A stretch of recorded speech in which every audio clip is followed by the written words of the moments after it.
오늘 예수님은 간음에 대해서 또 맹세에 대해서 우리에게 가르쳐 주고 있는데요. 오늘은 특별히 두 가지 다 아니라 우리 맹세에 대한 말씀을 우리 함께 묵상해 봤으면 좋겠습니다. 여러분, 일을 하다 보면은 일의 순서가 뒤바뀌어서 좀 곤란을 겪는, 자꾸 큰 곤란을 겪는 경우가 많이 있습니다. 그 중에 하나가 뭐냐면 먼저 약속을 하는 겁니다. 이게 여기서 맹세라고 하는 것은 약속 아닙니까? 그러니까 약속을 먼저 해버리는 거예요. 이게 왜 약속을 먼저 하게 되어지냐면 상대에게 확신을 주기 위해서 또 신뢰를 얻기 위해서 약속을 먼저 합니다. 이게 참 이것 때문에 곤란을 많이 겪게 되어지는 이유는 뭐냐면 중도의 상황이 바뀔 수가 있어요. 그러니까 환경이 바뀔 수가 있어요.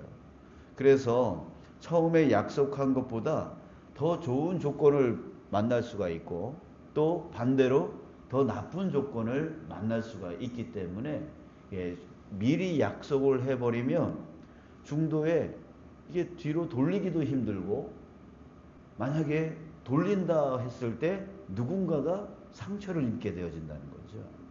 그래서 미리 약속부터 한다라고 하는 것은 상당히 곤란을 겪게 되어질 위험이 많다. 이번 주차장 공사를 진행하면서도 몇 번의 이런 곤란함이 좀 생겼던 것 같아요. 그러니까 계약을 하는 경우들이 많잖아요. 그러다 보니까 미리 이제 약속을 해버리고 맹세를 해버리고 나니까 이게 뒤에 좀 곤란한 일들이 생기는 경우가 이제 몇 번 있었습니다. 그게 좀 더 신중했어야 되는데 그 신중하지 못하는 부분들이 이제 후회되어지고 그것 때문에 또 손해도 있게 되어지고 또 관계도 좀 깨지게 되어지고 아무튼간에 그렇습니다. 그런 문제가 생긴다는 거예요. 그래서 이 약속을 미리 한다는 것은 좀 위험 부담이 있는 것이다라고 하는 것을 많이 느낍니다. 자, 오늘 예수님이 이 맹세에 대해서, 이 약속에 대해서 뭐라고 말씀하시나요? 33절에 보니까 옛사람에게 말한 바 헛맹세를 하지 말라. 헛맹세를 하지 말라. 이 맹세를 해놓고 그 맹세를 깨뜨려 버리는 일을 하지 말아라고 하고요. 또 만약에 맹세를 했다면 바로 주께 지켜라. 그 맹세는 사람과 사람 사이에 하는 것이지만 하나님이 들으신다는 거죠. 그러니까 결국에는 하나님께 하는 것과 같은 것이다 라고 하는 거예요. 그러니까 주께 지키라 라고 말을 했다는 거죠. 구약에 그렇게 했다는 거예요. 그런데 예수님은 그거를 바꾸십니다. 34절에 보니까 나는 너에게 이르노니 뭐 하지 말아라? 도무지 맹세하지 말아라. 그러니까 아예 맹세 자체를 하지 말아라 라고 말씀을 하세요. 그러니까 아예 약속 같은 거, 아예 맹세 같은 거 하지 말아라 라고 하는 것이 예수님의 뜻입니다. 자, 그 뒤에 보면은 34절 하늘로도 하지 말라, 땅으로도 하지 말라, 예루살렘으로 하지 말라, 내 머리로도 하지 말라. 자, 이런 말씀을 또 덧붙이시는데요. 자, 이렇게 말씀하시는 이유가 뭐냐면 당시의 유대인들을 꼬집고 계시는 거예요. 그러니까 유대인들은요, 우리 10계명의 제3계명이 뭐냐면 하나님의 이름을 망령되게 하지 말아라 라고 하는 게 제3계명이거든요. 근데 이 10계명을 어기지 않기 위해서 하나님의 이름으로 맹세를 하지 않았습니다. 대신 맹세를 하는데 어떻게 하냐면 하늘을 빗대서 하늘로 이제 맹세를 하는 거예요. 또 땅으로 맹세를 하는 거예요. 그리고 예루살렘으로 맹세를 했고요. 또 내 머리, 이 머리라고 하는 것은 생명입니다. 우리도 그러잖아요. 야, 내 생명을 바칠게. 내가 이 약속 안 지키면 내 생명을 바칠게. 뭐 이런 식으로 이제 하는 거죠.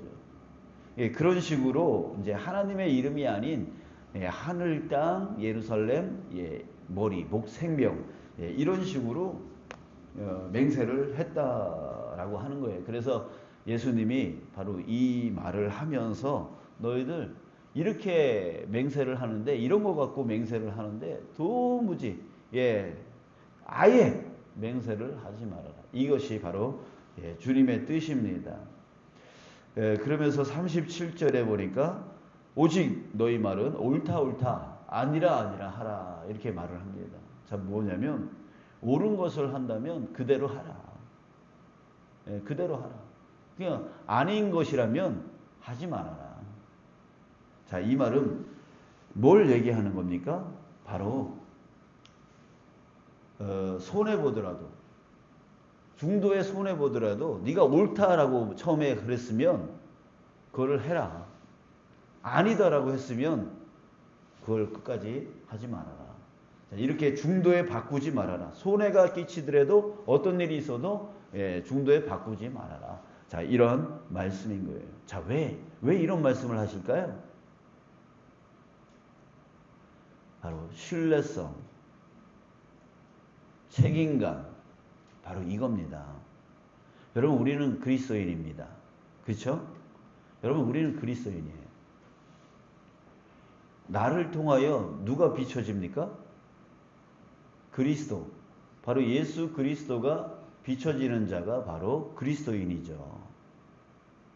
나라고 하는 이원철, 이 모습이 드러나는 게 아니라 여러분 제가 여러분들 앞에 이 말했다 저 말했다 이렇게 되어지면 여러분들은 제가 말하는 그 모든 설교라든지 또 어떤 말이라든지 여러분들 안에 신뢰성이 없을 겁니다. 그렇죠? 결국 그러면은 복음의 문이 닫혀버리는 거예요. 저 사람 교회 다니는 사람 신뢰성이 없어. 저 사람 이 말했다가 저 말했다가 약속을 제대로 지키지도 아니하고 성실하지도 않아. 신실하지 않아. 책임감이 없어. 여러분 이런 사람들의 말 안에서 나오는 모든 말들은 신뢰성이 없는 거죠. 그래서 예수 믿으세요 라고 하는 그 말 자체도 신뢰성이 없는 거예요. 무게감이 없는 거예요.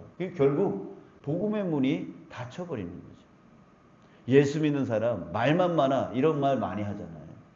여러분 이것 때문에 복음의 문이 얼마나 닫히는지 몰라요.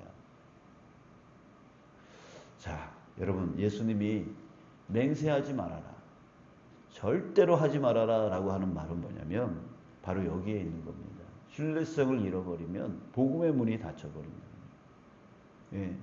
그래서 우리가 신뢰성이 없는 그리스도인이 돌아다니면서 말을 해버리면 예, 누가 가서 말을 해도 그 영혼을 구원해낼 수가 없게 되어지는 거예요. 이렇게 무거운 책임감을 갖게 되어지는 것이죠. 여러분 우리가 오늘 하루 살아갈 때에 정말 말 한마디가 책임감 있게 신뢰성 있게 그래서 옳다 하면 그것을 행하고 아니다 하면 그것을 행하지 아니하는 중도의 생각이 바뀌었다고 또 내게 유익이 없다고 내게 손해가 끼쳐진다고 해서 그 말들을 예, 뒤집어 버리면 예, 결국 나 때문에 주님의 복음이 저 사람에게 전달되어져야 될 그것이 막혀버리는 예, 영혼을 죽여버리는 그 영혼이 구원되어지는 것을 방해해버리는 그런 막중한 책임이 있다라고 하는 것을 우리 기억하는 오늘 하루가 되어졌으면 좋겠습니다. 그래서 말 한마디를 조심하고 또 행동 하나를 조심해 나갈 수 있는 책임감 있는 삶. 그래서 신뢰성을 보여줄 수 있는 삶. 그래서 주님의 복음이 온전히 나를 통하여 사람들에게 전해질 수 있는 삶. 그런 저와 여러분들의 삶이 되어지기를 주님의 이름으로 축복합니다.